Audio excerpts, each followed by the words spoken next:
Welcome back to another episode of the Underrated and Overlooked podcast. I'm your co-host, Najee Wilkins, along with Craig Sager Jr., man. Today we're going to be talking about Rivals just came out with a new list. Their top 250, and On3 just updated their rankings to a top 300. So far, 8 5 stars. We'll be talking about that. Obviously, the latest coaching updates, a little bit about the combine that's coming up, some major changes as far as Georgia and Georgia Tech, as far as their coaches and clear people they're hiring. And then I know we don't usually talk basketball, but I do got to get your opinion later on, Craig. It's about should court storming be banned? Can't wait to get Ooh, your yeah, take on that. Yeah, I think that's that's a just an good one. interesting one to kind of bring up. Miscellaneous, but a pretty cool one. But let's start with 5 star countdown for the 2025 class. I've seen 3 Georgia players on there. We're going to share the screen with you guys right now. Let's see. Boom. Okay, so here it is. So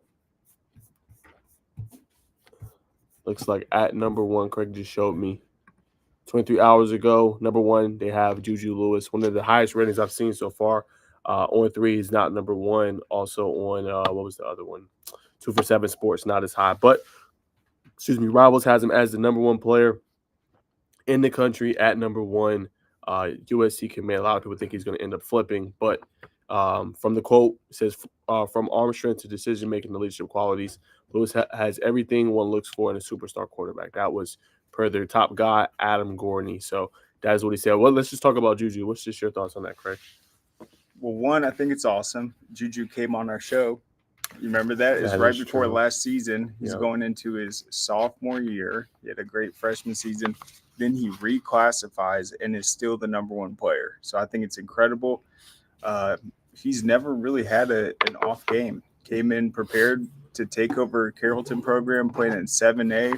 Had 2 outstanding seasons. Dealt with the injury to his top running back last year. Didn't skip a beat. Lost a tough one in the playoffs, but I think this is a big year for him. He has even more weapons, and the sky's the limit. Well deserved. He's focused. He's humbled. As a great coach, and you look at some of the photos just from his freshman year to now junior, but senior year. I mean, he's grown a ton. He's added much more strength to his legs. So I think he's gotten much better just in the last 3 years. No doubt about it. Like I seen him, what was it, a few weeks ago? I mean, to me, he looks like a specimen now, in my opinion. Looks just more filled out. His body does. Looks more like a kind of look like a college quarterback out there, just with far as just his body type, kind of his body filling out, and what he's able to do. But he's number 1, reported by Rivals, and then they had at number 6. The next one we're going to show is Justice Terry on the highest rank. Let's see him. But right here, number 6. Uh, Here's what Adam Gordon said. The Manchester Georgia standout is just fast off the snap, as powerful as anybody in the class, and does a great job of getting skinny and tough to block as he bursts through the line. From a physical standpoint, there are a few better looking defensive tackles in recent years. And what really stands out about him, we all watched the Manchester game. That was the best state championship game I think I've ever seen. Went into multiple overtimes. Guess who was still high motor, making the impact at the end of the game? Sky is an absolute physical impact player, and I think Manchester, they have a chance to. I mean, they came up just short, maybe a play short, but he's going to have a big year, and you can just tell he's one of the biggest defensive linemen I've seen. Yeah, I say for me, Justice Terry is just very athletic, man. For his size and his build and what he's able to do, man, he's very imposing, but he's also very quick as well with a quick first step. You don't usually see that a lot with defensive tackles, but I think he answers that question. And I compared him to Craig. You might call me crazy, but I know you know the greats that have come through Georgia. But I said this is the first time I feel like they're going to have this type of player. So last few years they had Jordan Carter, Jalen Carter, excuse me, and Jordan Davis. I think he can fit that mold if he stays at Georgia and stays committed to them. But I think like Georgia has not had that physically dominant run defensive tackle, and then you got a guy that can rush the passer too. So I think you add that element to it. I think it will help Georgia. I'm not saying he's going to come in and contribute right away, but I think he could be that in the future for Georgia. Yeah, I think he's going to be even better. I've never seen a guy at that level, that physicality, that size. It's pretty incredible. And I was talking about that game this weekend. It's like, yeah, the Pierce County quarterback, he ran the ball 53 times. They're like, oh, was it against a good defense? I was like, yeah, it was against the best defensive lineman. And I mean, that game was incredible.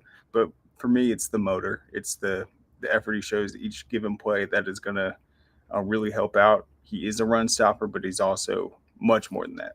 No doubt about it. And then the last one in the top was Elijah Griffin. He got the number 7 spot. Like I said, it kind of differentiates on each recruiting service. He's as high as number 2 on 247 Sports. That Rivals has him as number 7. Just your thoughts on him? I think it says right there 6'6", 285, and Yep. he's been that size I think since his sophomore year. So he's just getting more athletic, more skillful at his position.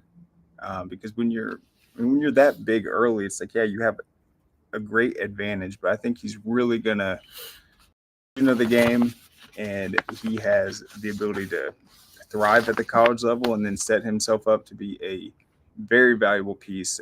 That is God-given size right there. No doubt. So Griffin has excellent size, as you said, correct. 6'6", 285, and does a phenomenal job of mixing power and speed to live in the backfield. So I told you last year, I mean, the guy was young. LaDainian Guyton was only a freshman. He'll be a sophomore this year. But I think in terms of pass rushers coming back, some of the top in the country, even the top in the state, I think it's going to be obviously Elijah Griffin, LaDainian Guyton. Man, I mean, that 1-2 punch with them on either side of the edge, and you can kind of use them with their versatility in multiple ways. I think that is next level, and I think they're going to be tough to stop next year for Savannah Christian. They got always a state championship game, face Cedar Grove, but Cedar Grove has a great coach in John Adams. But I think this year could be a dominant year for Savannah Christian. Man, I mean, they got some dudes, and he's one of them. Yeah, if I was a offensive lineman, knowing I had to play them, I would lose sleep the day before, and I would definitely be hoping that you called some double teams. But what's interesting about him is like he can win the matchup, but then you watch him, he understands the situation, the down and distance. He can peel off the block, make an impact by tracking down the running back from behind. I mean, he really understands the situation each play and how to impact it. No doubt about it. So that is the top for them. Obviously, they got more ratings, but we just wanted to kind of talk about the 5 stars. Also had On3. They released their rankings, so we'll send that to you guys too, so you guys can see. But that's why I said it does differentiate. Let's see. We'll stop sharing this screen, and then we're going to share this once you guys can see. Just think about how busy Juju Lewis is. I mean, most high school kids, it's like go into your season, you're throwing with your teammates. No, he's training like an NFL guy already. He's taking his nutrition seriously. He's got all this NIL stuff. I mean, he's a true um, just pioneer for and the face of the NIL at the high school level and then going into college with all that attention. So it really impresses me how he's been able to balance everything. And I think at the end of the day, he's someone that loves the game of football, and I think that's the thing that's going to help him most. Yeah, actually, he has 2 NIL deals right now, Craig, and his NIL valuation, according to On3, is over 670,000. Oh yeah, it's going to get up there. Yeah, so it is already up there, just headed into his senior year. But as we've seen, we don't have to reiterate what we said, but this is just the differentiation in the rankings. Number 2, like I said, overall in the country, they have Elijah Griffin. So as you can see right there, but they dropped it yesterday. Some of the ones from Georgia they added on there. Let's see, what Black David Sanders. Okay, so Elijah Griffin was the main guy when you look at the rankings. Hold on, I'm going to share it with you guys. All right, let's go. Just update it. And we'll just put it.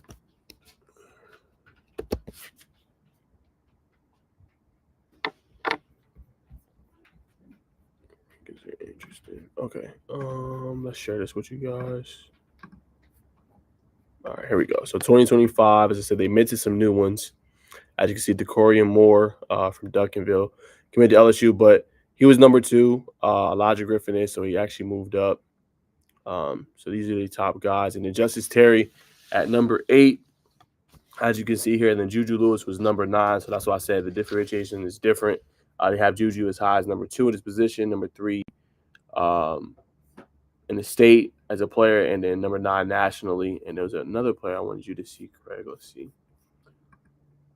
All right, it's Juju. Zayden Walker, who God knows was high on a lot. He went to number 17. Currently at I believe at Georgia right now, as far as commitment goes. But he's another guy from Slide County that's really, really good. And then Elias Williams, Craig, you got to see him. Just what's your quick thoughts on him? I mean, I know you were very impressed with him. Defensively, he's making incredible plays. And then as a tight end, he's got some of the most, I'd say, like high potential I've seen just with his size and athleticism. It's just, he does not look like a high school football player. Looks like he's already a Power Five tight end. No doubt about it. I mean, I think what's impressive is just the versatility, playing end, playing tight end, just using them anywhere on the field, basketball player as well, man. I mean, just one of those guys you want to have on your team, man. Really next level. And then Josh Petty is another one. Made the top 30, Fellowship Christian. We didn't get to see him this year. I know we were in Rome for the game, but I've heard nothing but great things about him. Another great lineman coming through their program, but really good size, man. 6'4", 265. I know Clemson's high on him. Tennessee, obviously, in Tech, but thoughts on him? I think he has a chance by the end of this year to be the consensus number one offensive lineman in that class. He's burst this scene early. There's not a lot of the 5-star offensive linemen anymore. When we were looking at the 2024 class, I mean, typical you'd see more in the top 25, but we had a couple of them on the show. But I think he's going to continue to rise. Obviously, CJ Givers is going to have a big year behind him, but he's just an absolute beast. I did watch the replay of that game in the Corky Kell. He's just throwing guys around. That's crazy, man. So that's the next one. And I think it was one more I wanted to do. Okay, so this is one, Craig. I don't know if you know a lot about him, but Daryl Johnson's a kid that impressed a lot of people at the last few camps he's been to. I think he's one of the top players in the country. I seen some. He was as high as number like 10 or 11 in the state. So just what's your thoughts on him from Dodge County? I mean, he's been growing a lot of folks. Yeah, I really like guys that come from the 2A or 3A like him. He's listed as an athlete, but when you're at a smaller school and you're playing like both sides of the ball, just all these snaps, dominating every play, I think when you get to college, it really helps out when you hone in on one position. And yeah, he is definitely going to be prepared. No doubt, man. It's gonna be interesting to see what ways they use him. I know Florida State is very high on him. They got him currently trending towards that area, but those are some of the top. And the last one we'll talk about is Tavian Wallace. I know he's recently interviewed by Duke the Scoop of On3. What's just your thoughts on him from Wayne County? Does a lot of things well, man. A multifaceted, versatile linebacker, sideline to sideline player from Wayne County. Physical, and that entire Wayne County team was physical last year. Offensively, they pounded the rock, and then defensively, I think they had might have been 8 times they held opponents to under 7 points, and that was Benedictine, New Hampstead, Burke County. So he was part of probably the best defense in 4A last year. No doubt about it, guys. So that's what we got. We just wanted to update that. Those rankings just dropped. I think the next rankings, from what I heard, is going to be out in April for On3, and they'll update the 5-stars. And then I know 247 will have some out soon. But those are the latest in high school recruiting rankings. Was any ranking stories that you've seen, Craig, that you want to hit on before we go to coaching updates? No, but it is interesting just with Juju reclassifying. We obviously saw him at number one in the rivals. He was already number one for that 2026 class since his freshman year. So it makes sense when you already have that order, like I think on the 247, to have someone reclassified taking over number one. It is a little unique because he's jumping forward. But I think with the other guys we mentioned, Justice Terry. It's like these are guys we've seen the highlights in the summer. They were sophomores beating seniors at all these camps. Now they're seniors. I think we're going to see them some of these offensive line showcases this summer. People are really going to be impressed just with the sheer size. No doubt about it. I think the sheer size, Craig, and I think the most impressive thing we see from defensive linemen, how they can move, right? Moving at that kind of a size, guys running 4.6s, 4.7, some running 4.5s. With that size, it's kind of scary, especially for running backs and quarterbacks and things like that. Just how fast they can get to the backfield, and then it's tough to make a miss once they own you. Yep, you win in the trenches, and when you have that size early on, you're only going to get faster. And so I think that's the case with both of them. They didn't sprout later on in their high school career. They showed up 6'5", 260, and impressed then. So I mean, this year is just going to be crazy. And whether it was the Sly County, Manchester, Savannah Christian, might be seeing those guys back in the state championships again. No doubt about it. But that's all we got as far as the rankings. You guys can go to Rivals or On3 and get the latest on all the players from the state of Georgia. We just wanted to highlight on some of those. But that is what I've seen. We got some coaching updates. From what I saw Baldwin. I don't know how old it was, Craig. You can correct me if I'm wrong, but I seen they had got Kevin Patterson. I had not seen that one. Maybe I'm late on that one, but seeing that they got Kevin Patterson as one of the more recent ones. Bringing him into the fold and being their head coach. I know there's still some openings with Jackson, Jordan, Josie, Fayette County, Bainbridge, and Arabia Mountain. I think Arabia Mountain's a very interesting opening. I think, last year they had such a good year, and I think it'll be really beneficial if they get a good coach in there. But I think it's one of those programs on the rise as well. And you mentioned Bainbridge, what they're able to produce and bring last week on the show, Craig. But which of those openings do you think is the most enticing? And what's your thoughts on that hiring from Baldwin? Baldwin's good. Javon Bullard, who we're going to talk about, that's his alma mater.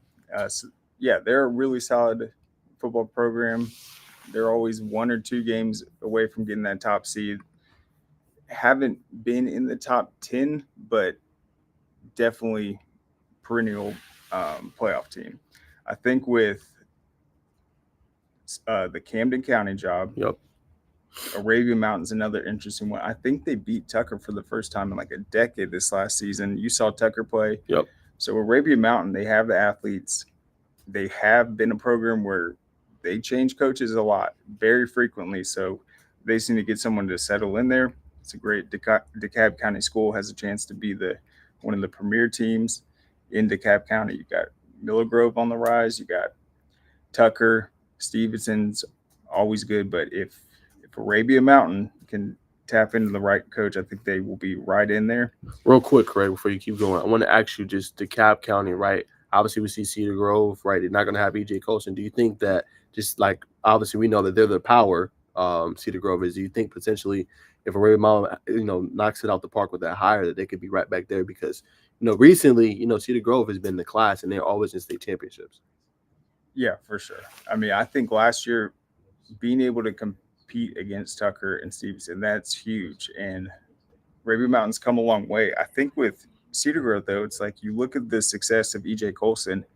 If you're a quarterback that wants to play at the next level, you're moving to Cedar Grove.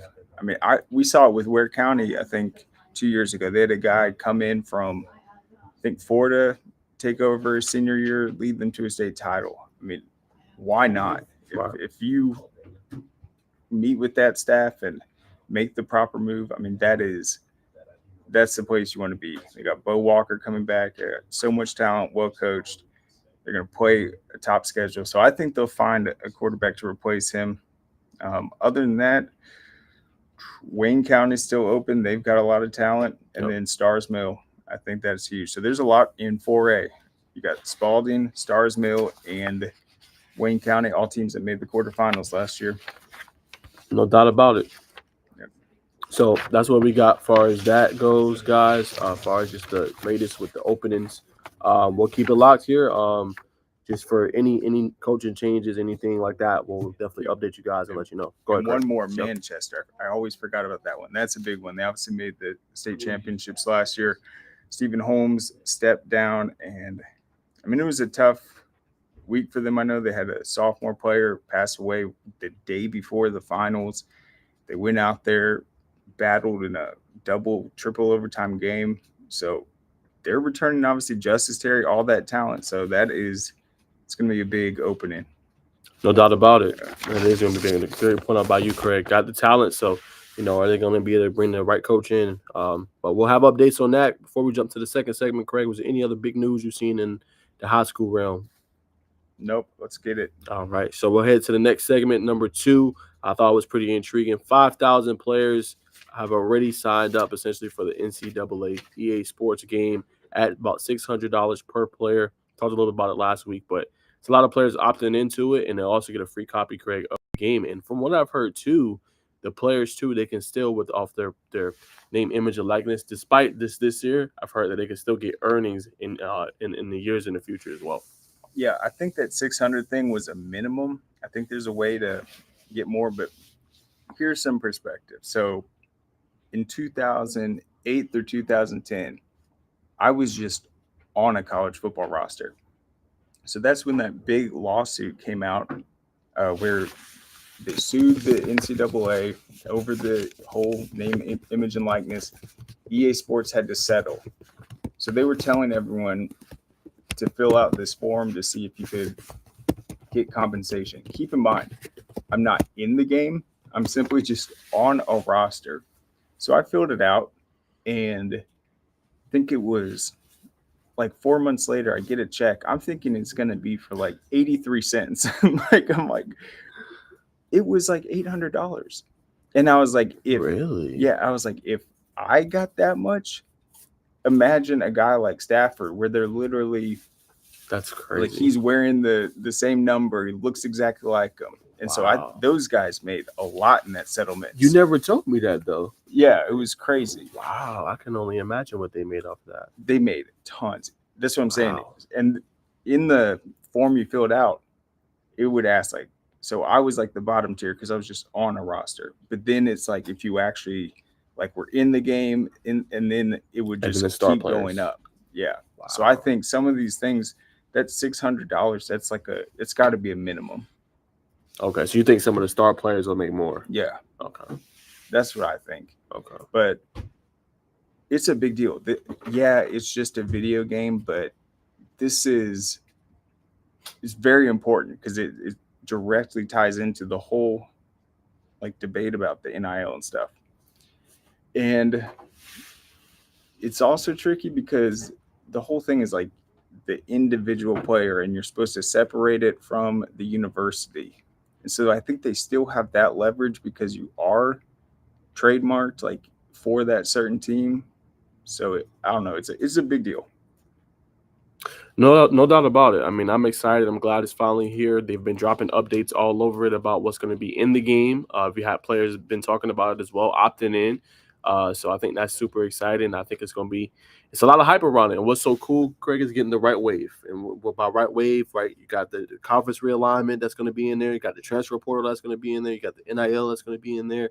And then you got the 12-team playoff that's going to be in there too. So got all that coming. I think this might be one of the most hyped up college football seasons we've seen in a while. Yep. And what were some of the things, because you've been looking into the game, what was the deal they said about coaches?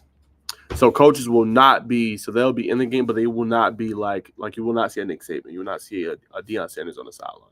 Like they'll just have a random coach, kind of how you seen with Bears. You just had a coach. Yep. They look nothing like them. That's how it'll be for coaches. Okay. And then they're saying that this will be different than the previous versions of the game. Yes, like it's not going to be like Madden. It's going to play, different from what they've been saying per reports. They also been saying that it's going to have like your own playbook that's kind of pertinent to college football, like the playbooks that you see there, like the Alabamas, the top ranked players, the USC's of the world, the Lincoln Riley systems. Like it's going to play totally different than from Madden. I think that's been a concern for people too. And then I saw Blake Ferguson. He played at Wheeler. Sorry, not Wheeler. He played at Buford. Then ended up going to LSU, won a national title there, and now he's, I think, with the Miami Dolphins. But he was saying that he thought the $600 wasn't enough, and there were a lot of people that were debating that. So you're saying right now, 5,000 players. I mean, how much money is this game going to make? A lot. Yeah, because they're going to go. Like, it's a business. They need to make money. It's like, well, they're going. Sky's the limit. Yeah, no doubt. So you got to think about this. So you got the game. The game's going to run you on PlayStation 5 or even the newest Xbox about $70 for the standard version, and then the GOAT version, which will probably be Saban, possibly on the cover, that's going to run you $100, right? So you got $100. You got all these college football fans that's going to want the game. You also got the buy-in too for the announcers. They're going to all be on there. Curb Hurt Street, Chris Fowler, all the big time announcers are going to be on there as well. So you got all that into the game, Craig. It's on a doubt it's going to make money. You got the game modes. All they have to do, Craig, similar to what you see with the Maddens now, the Ultimate Teams, the packs, the Dynasty modes. All they have to do is just do a little bit of incentive. I don't know if you ever played like Fortnite or if you ever played what's that game, Apex. Like Apex is completely free, right? But they still make money because they have all these packs. Yeah, right? That's what I think. Do. So if they can add that component to it, then it's like a ever going recurring stream of income. So that's all they have to do. If they get that part right, I think they'll be fine.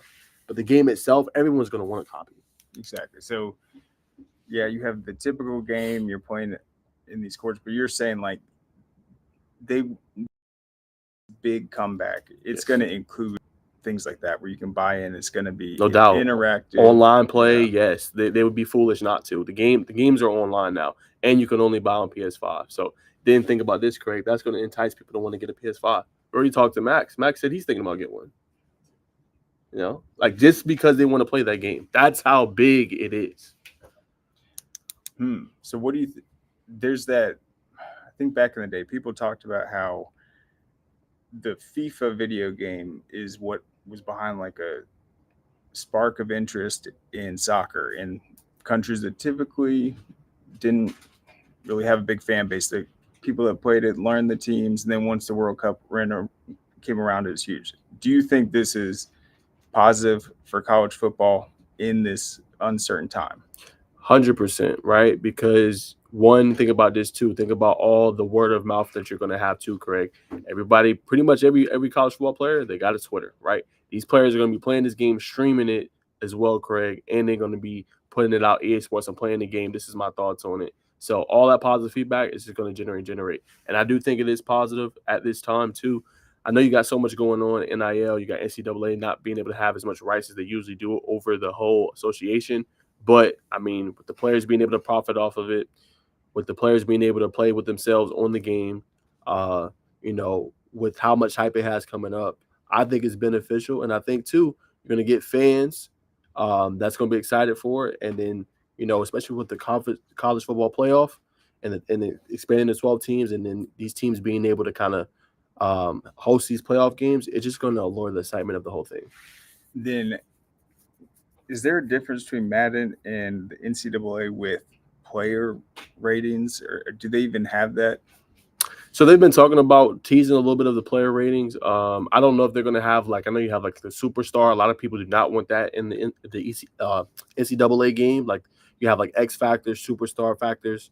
I'm not sure about that type of rating if that's going to be on there for players. Still haven't did it. I know back in the past, you probably remember, Craig, they had impact players on NCAA level. So maybe they'll kind of bring that part back, but they haven't announced yet what that player rating is going to kind of look like. They've teased a little bit with some of them, but they haven't said like if they're going to have impact players or superstars, like kind of how they have it mad. And then how tiered is it with like some of the perennial powerhouses versus the smaller schools in the game? Like if I sign up and I'm Kennesaw State, you're Alabama, is it fair? How does that work?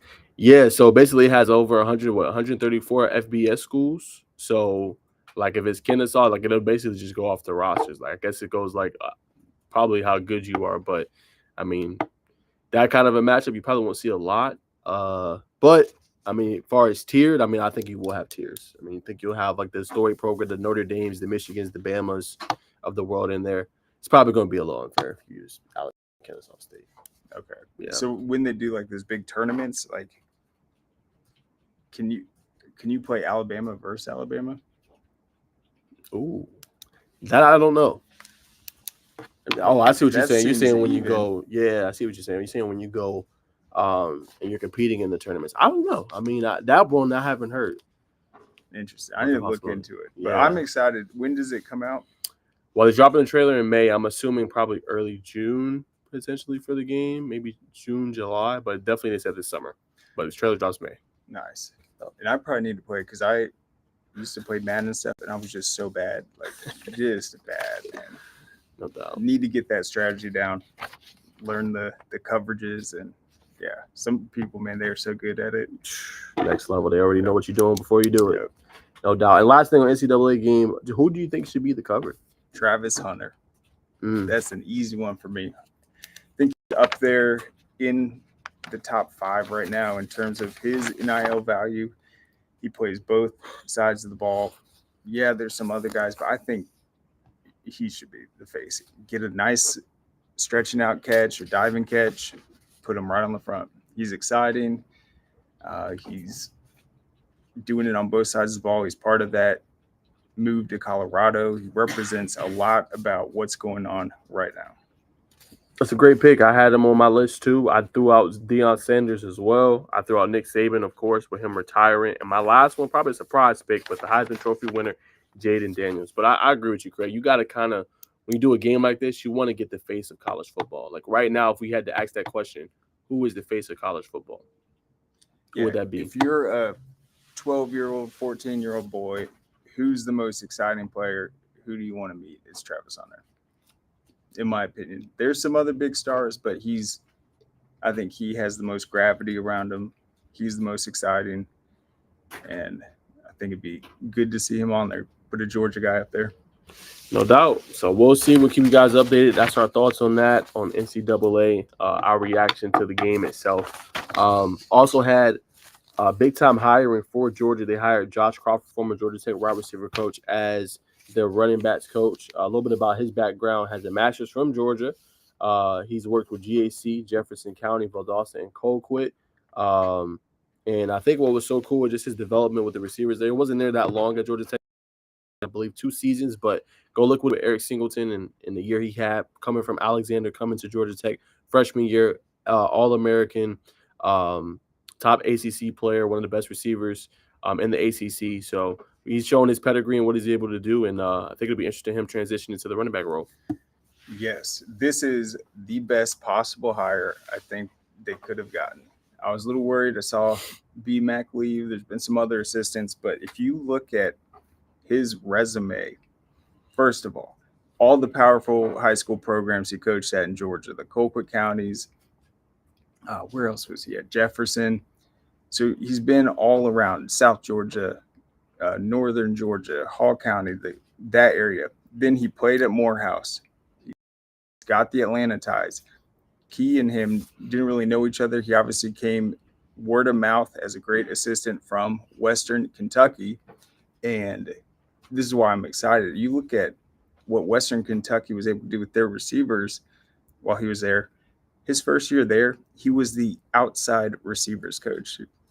That's how much they use the receivers in the offense. I've never seen that before. Usually it's just the receiver coach. No, he coached the outside guys. They're running four deep. They're pacing college football. So I think the fact that he comes from Western Kentucky, had great success at Georgia Tech. I was always raving about how I thought their receivers were better than Georgia in some cases, just in terms of depth. And then you have him coming back to Georgia. He's going to be able to recruit. And then his approach to it, I think he's going to add position battle. He's going to take the guys. And I think what he was talking about at Tech, the way he looks at it, he is a coach that has like a projection mentality. If we give this guy 60 catches, what is he going to be able to do with that? That's how he evaluates. So I don't think anyone's going to have like favoritism. It's not going to be about that. He's going to put the right guy in the offense. And I think it's Georgia's evolution. They got Coach Bobo back. You got to evolve. And I think he's going to bring a new element to the receiver position. No doubt. Yeah, he'll be coaching different at Georgia. He'll be the running backs coach. So, yeah, I think he'll bring a different element. He'll be the run game coordinator as well. So, really intriguing to see what he's able to bring there. Obviously, you guys do a great job of what your running backs. But I think it hurts a little bit to see what Georgia Tech's able to do. But remember, he was big and pivotal in landing Isaiah Kenyon, who we know very well, Craig, and is high on the 4-star out of Warner Robins. So, I think it'll be an interesting move for him. Yeah, well, he's running backs, right? Yeah, he'll go to running backs. Yep. And that's what he played in college. He played running back at Morehouse. Yep. But no, I just love what he was able to do. I think he's going to add a new dimension, and it's just for him to get that position at Georgia Tech without previously knowing Coach Key. I think it says a lot. I think he was probably referred by guys like Tim McFarland, Bill Stewart, that understood, like, no, this guy, we saw him at high school, then the success at Western Kentucky. No doubt about it. So that's our thoughts on that move. Big move for Georgia. We think it's going to help them long term. But they had to replace this guy right here, who is the new head coach of Georgia State. That is Dell McGee. Also has a very, very good history. Was the running backs and running game coordinator. Had some really good guys come through the program. Nick Chubb, Sony Michelle. Recently, Dejon Edwards, Kendall Milton, Zamir White, James Cook, DeAndre Swift, Kenny McIntosh, Elijah Holyfield, Brian Herron. So just what are your thoughts on him landing this Georgia State job? It's huge, and you can look at the initial headlines. He's going to build a very like Georgia rich staff at Georgia State, guys that have coached at UGA, coached at Georgia Tech. He's going to pull in big guys with great in-state ties, and I think him being the face of Georgia State now, it is going to be very beneficial. Even at Georgia, he was so like he would just exude so much pride in Georgia. Like he is a guy that really knows how to like hit the brand on social media, celebrate the hard work, the toughness of the program. I think it's a positive for Georgia State. He's a well known guy. I think he's gonna have a lot of success. Yeah, no doubt. He had a successful game. He coached for Georgia Southern as well. Went 1-0 as the interim. Well respected guy in the industry. Very, very known. I think he'll bring a different element to Georgia State, right? They had a pretty good year this year. They made a bowl game. Sean Elliott, obviously, he left for South Carolina to be their tight ends coach. It's tough right now in Group 5. Group 5 is tough because a lot of the players get poached. A lot of the players end up going on to, higher end D1 schools. And playing Power 4. It used to be Power 5, but Power 4 football. So I think he's going to have a tough test, but I know he's already kind of got his eye on his defensive coordinator, offensive coordinator. I heard he's getting some guys from in-state. So I know he's going to have that team ready to play. It'll be interesting to see who's going to be their starting quarterback. Zach Gibson came over from Georgia Tech. They will not have Ellington anymore, so I think it's going to be interesting to see who's going to be their quarterback and who will be the running back for them as well. So really good team. One of the better, Division I programs in the state. If you look outside of Georgia and Georgia Tech, usually very, very good. Them and Georgia Southern. So I think it's gonna be interesting to see what he's able to do, man, and how quickly he can get them kind of to a power. Because now it's more open, Craig. You got the potential of the making the playoff now. If you are a top team, Craig, in your conference, they haven't been yet for Georgia State, but they have pulled off some pretty miraculous wins, beating Tennessee a few years ago. But if you can go 11-1, 12-0, win your conference, you have a chance at making the playoff and being on an even bigger stage. Yep. I think what's exciting about a guy taking this head coaching position, it's like what type of team is he going to want to establish there? He's been at different types of programs. Georgia Southern, we know what their offensive style is. Georgia, is he got like how is that going to impact the recruiting? Obviously, the coordinators are going to be huge, but I think he really has an opportunity to take a Georgia State program that's in good shape and kind of build that identity. What type of offense, what type of defense do they want to be? No doubt. That's such a good point by you, Craig. And there's one quote I wanted to pull up, get your reaction on, but he said it yesterday, Paul Feinbaum.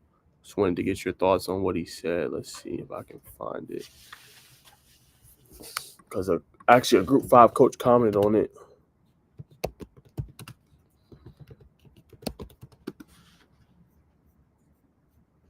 Here it is. Perfect. Found it. Want to get your thoughts on this. Let's react to this, Craig. All right, where is it? Right here. Okay, so via Paul Feinbaum, he says, on Group 5 teams in new college football playoff format, there is no way they can compete. They're simply going to be sacrificial lambs via Always CFB official account. So what's your just instant reaction to that? I think that is it's not the most controversial take. I think we've seen that before. Like teams will schedule games early in the season. Like Georgia will have a couple. They call them cupcake games, but I think there's another aspect of this. People view the big names in college football as having more resources. You add this NIL thing and the transfer portal and stuff, and some of the money being thrown at players, it could very well widen the gap just with the competitive advantage further than it already has been. But there's some programs though, like the App States and stuff, it does not matter. They're going to be able to compete. So I think there's certain programs that have embraced that underdog role, but I wouldn't count out all of them. I'm with you. I take that. I take that point too, Craig. Obviously, in some regards, it is going to be a bit tougher, as far as widening the gap, and these schools are going to have to, do a little bit extra. I'm not saying offer more money, but they're going to have to find a way to be able to keep their talent when they're able to bring them in, even when they get very good and multiple D1 programs want them. They're going to have to be able to kind of have, a way. I don't want to say convincing, but saying, hey, you've already had the success, you can still have the success here and be able to go on to your goals and what you want to reach next, possibly the NFL and beyond. But this kind of formats to me like I won't necessarily compare it to the same with NCAA basketball because it's not, but you see bowl upsets all the time, right? Like you said, the App States who have kind of established themselves, the Coastal Carolinas who have kind of established themselves, right? Tulane this past year, who has established themselves. So I think these teams, like if you go and you're a 5 seed, these are teams you don't want to sleep on. I know it seems crazy, but we've seen upsets, Nebraska losing to Georgia Southern. Like we've seen it, pretty commonly. And I'm not saying it's gonna be a high percentage, but I will say it is possible it could happen. So do not sleep on those type of teams because they're gonna go in, like you said, Craig, underdog mindset, and they're gonna go in trying to win. Yep. And so the sacrificial lamb part, that reminded me of this. This happened in 2016 and then the next year, 2017. So it was a story. It says HBCUs pay the price for a football check. And it's all about they have no chance in these games, but they have to do it. This is what helps fund the program. So in the article, they say it's about sacrificial lambs. Well, the next year, in 2017, that was when Howard pulled off the biggest upset. They were a 45-point underdog and defeated UNLV. So 1 year after they said, no chance, this is all about the paycheck, they proved no, there are opportunities. You still got to show up and play. So Yeah. hopefully, my concern is like if some of these teams are just doing pay for play, Oh, that's going to be something that could widen the gap. definitely. So you're gonna have, I agree with you, Craig. You're gonna have to have a governing body, excuse me, just to be able to kind of, come in and, almost like govern the whole thing and be able to have, almost have to treat them like employees in a sense, Craig. Just being able to come in and have that right legislation in place, not only for the programs, for the players as well. That, like you said, it's not an unfair advantage because you want everything to, at least be fair for some of these teams coming up. And I ain't gonna lie, I like Group 5 football. I mean, it's great. I love when they pull off the upsets. I'm a big upset guy. I love seeing those things like that and those teams being able to beat these notable teams, these historic teams, and come in and that just sets a difference for their program. It creates a lot of buzz around it. Then the next year, hey, what are you going to do now? We just picked off a big upset. So I love seeing stories like that. Yep, the more upsets, the better. But there's a big difference when it's like, okay, this D1 school, this one, they have the same amount of scholarships. It's another difference when this school is paying their players. That's a good point. Yeah, that's a good point. Definitely. So we will see about that. Before we go to the third segment, is there any more big college news you've seen, Craig, before we move on? No, that's it. That's it. All right. So we'll keep it rolling. Third segment to kind of wrap up the show. So, as you know, Craig, this is NFL Combine week.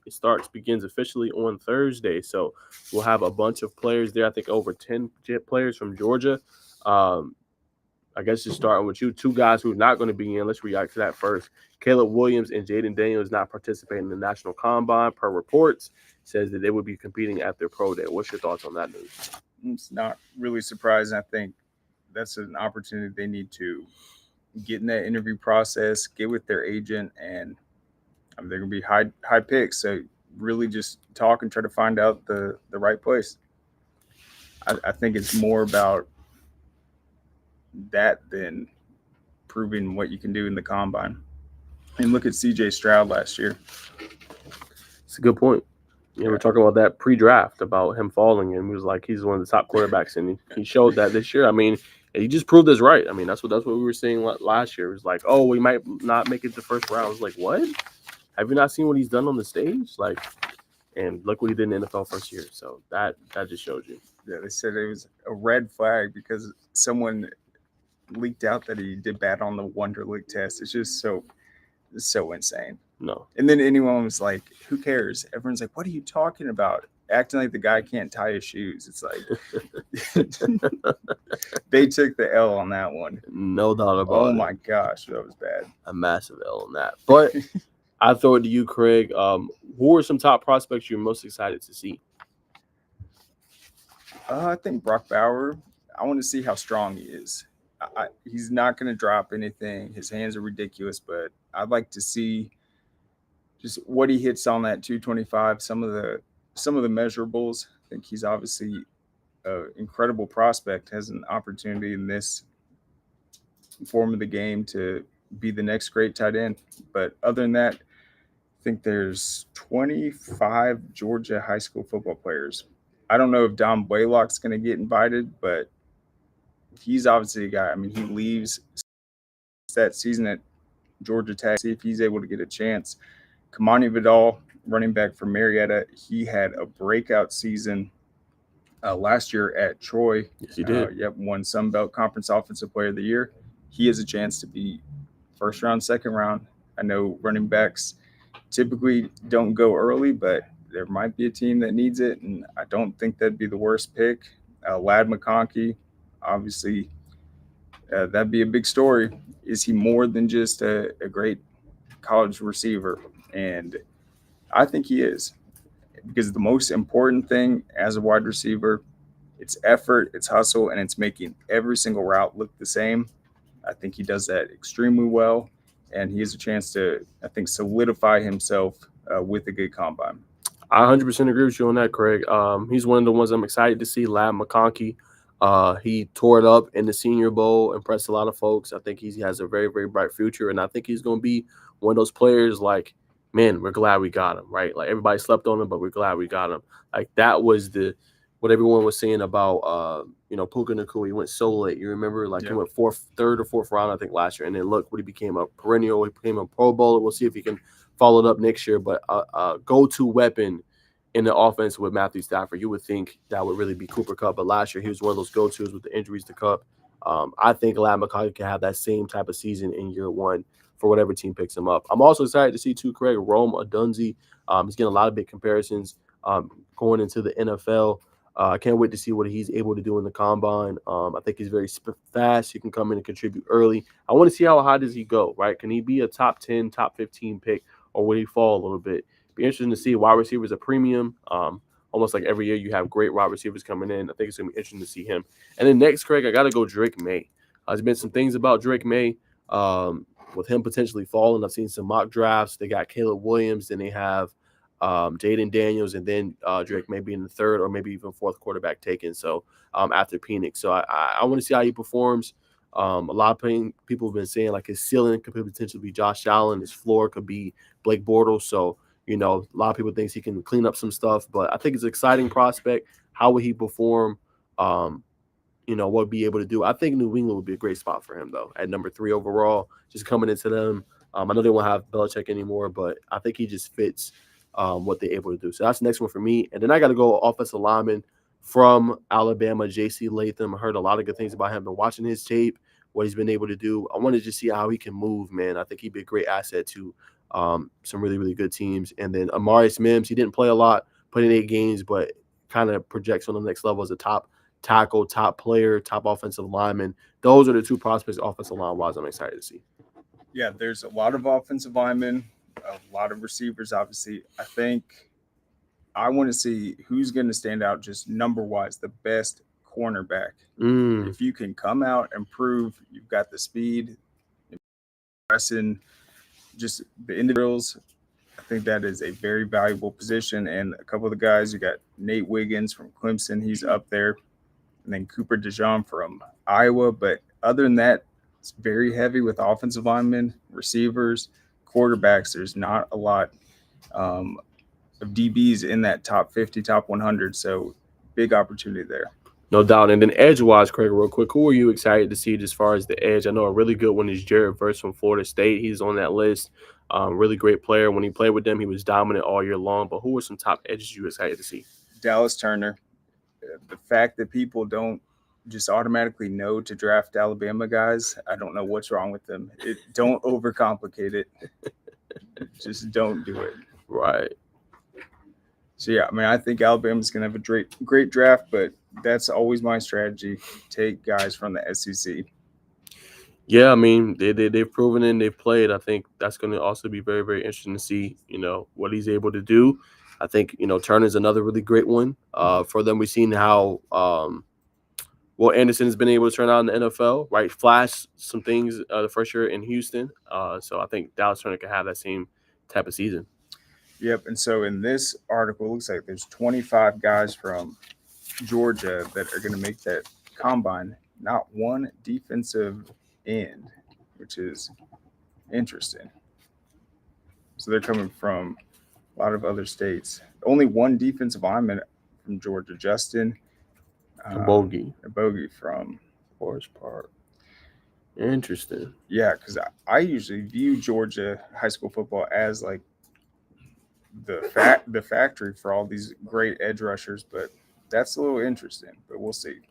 No doubt about it. And then in other news, obviously we'll talk about L'Jarius Sneed in a sec, Craig. But T. Higgins officially got the franchise tag yesterday, right after the window pretty much opened. What's your reaction to that? And then I'll give mine. I think it's smart. Um, they view this next season as a big one, kind of make or break.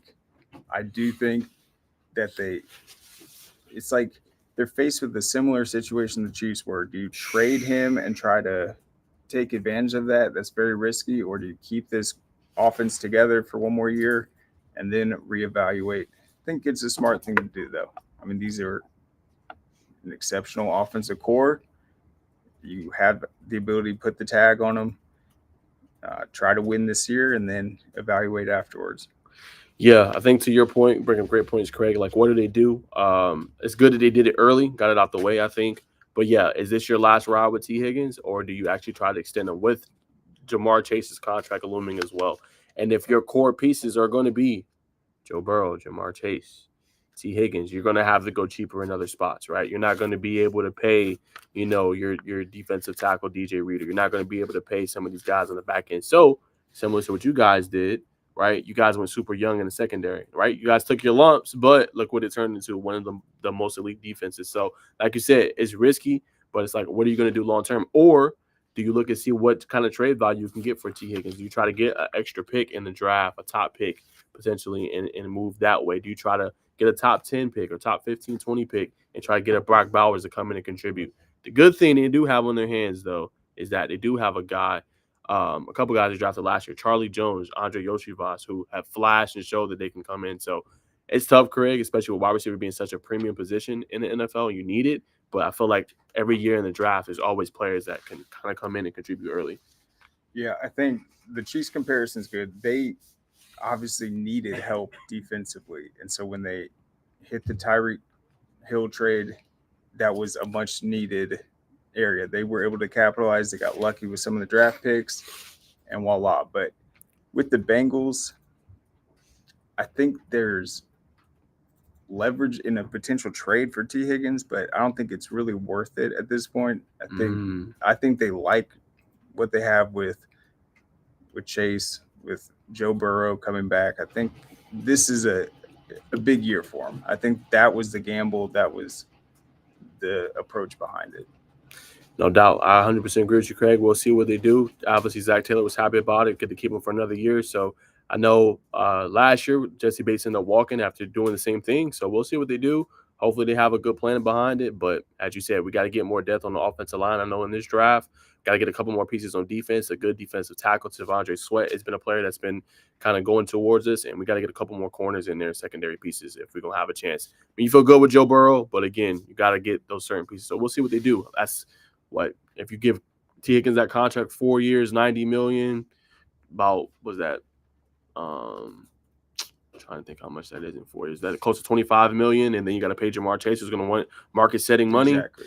It's tough. The good thing the Bengals do have in their favor, they have the fourth highest cap with $50 million going into next year. So they'll be able to get a lot of pieces, but you got to spend it wisely, like Chris said, and this is a very critical year. Yep, they got to pay the other guys, and so I think what T's gonna make like 28,000 1 year contract or 21 million. Yeah, 21 million. 1 year. Mm-hmm. But I think the other key, the Bengals have to start fast this upcoming season, and That is not our returning strong guys suit. and not bringing in new guys. I think that's a key that can help them out because last year, I mean, that was a very slow start, ruined the season out of the gates. They need familiar guys back, hit the ground running. No doubt. And then, Craig, what are your thoughts on L'Jarius Sneed? He's been plagued to the Falcons and the Broncos, potentially, if he does not resign with the Chiefs. But a great piece for you guys. I think he only gave up, what was it, one touchdown maybe all year or all in the playoffs. just as far as his ability to be able to cover and not give up a lot of TDs. I mean, him obviously got Trent McDuffie, who was a All Pro this year, so that secondary is elite. He makes it elite along with McDuffie. Just what's your thoughts on that?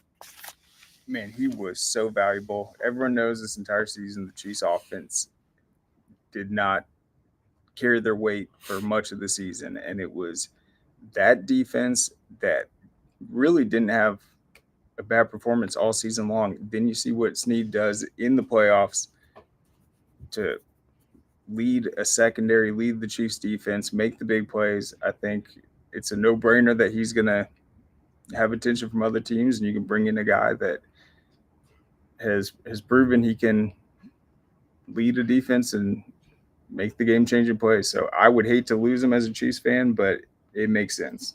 And let me ask this question, a little devil's advocate for you, Craig. Would you rather keep Chris Jones or Jerry Snead? Chris Jones. Okay. Yeah. Rather keep Chris Jones. Okay. More valuable? Yeah, well, I think without Chris Jones, they wouldn't have even been in the position to three-peat. I think, yeah, he was the MVP before that. I think without him in the game, it's like the Chiefs defense just is not the same. Where Snead, I mean, he's definitely just as valuable, but if you're playing a team, no offense, but like Brock Purdy, where he isn't at that elite level yet, I'd rather have a good pass rusher that can get to him. That's very true. Yep. No doubt. And last thing on the Chiefs, Craig, what would you like to see them do as far as wide receiver? Free agency is right around the corner, right after the combine, actually, it is. Would you rather see them go get a free agent wide receiver like a Mike Evans, a OBJ? Those are some of the notable guys. Or would you rather them go in the draft and get some guys? I think go in the draft, 100%. I think it shouldn't be hard to evaluate the receiver position. I think they'll definitely have a new look group. I don't think Kadarius Toney is going to be a part of it this upcoming year. Nah. So yeah, they just need to get a group of guys that understands the mission. Throw a young guy. We saw what Rashee Rice was able to do this year. Yes, he did. So I think that strategy is going to work, but you just got to pick the right guy, and I think they will. No doubt about it. Well, Craig, before we wrap up for today, did you have any more major topics you wanted to hit before we wrap?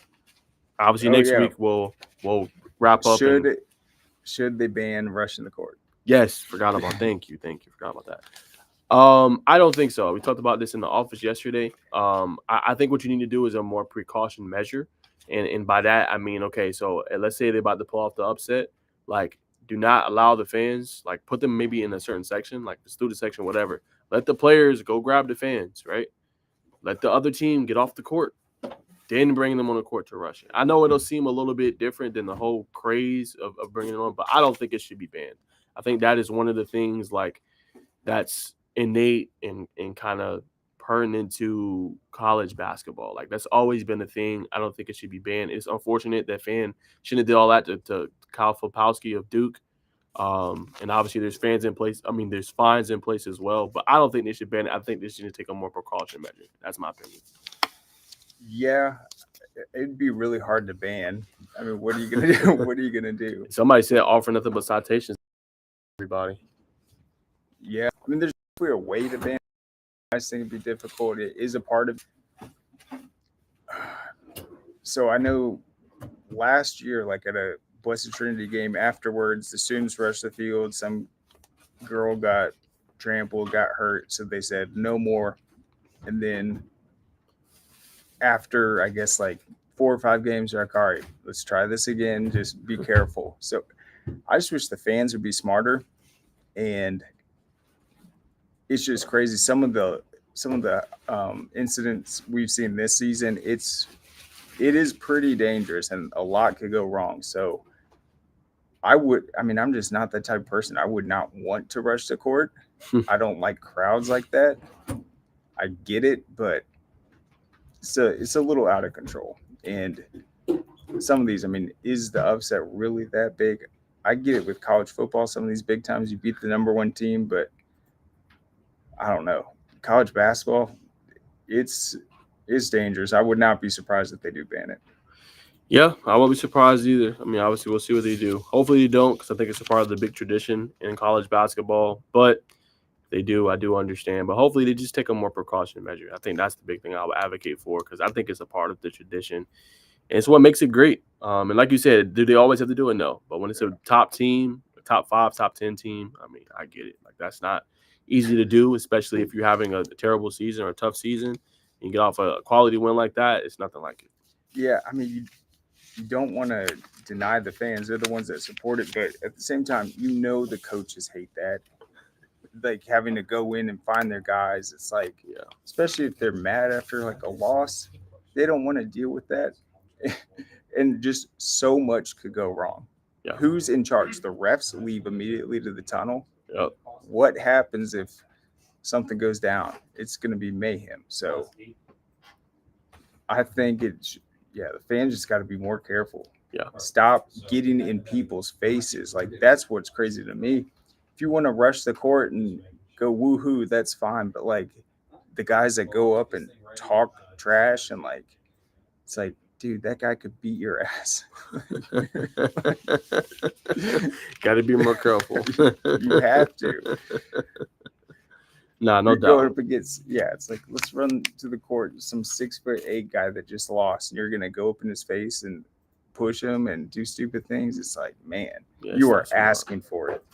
You are asking for it. So I wouldn't do it. I don't think it should be banned, but I also, it's like, it's got to be toned down. For sure. That's my point. Yeah, for sure. Got to be toned down, but I don't think it should be banned. But I agree with you. Got to tone it down.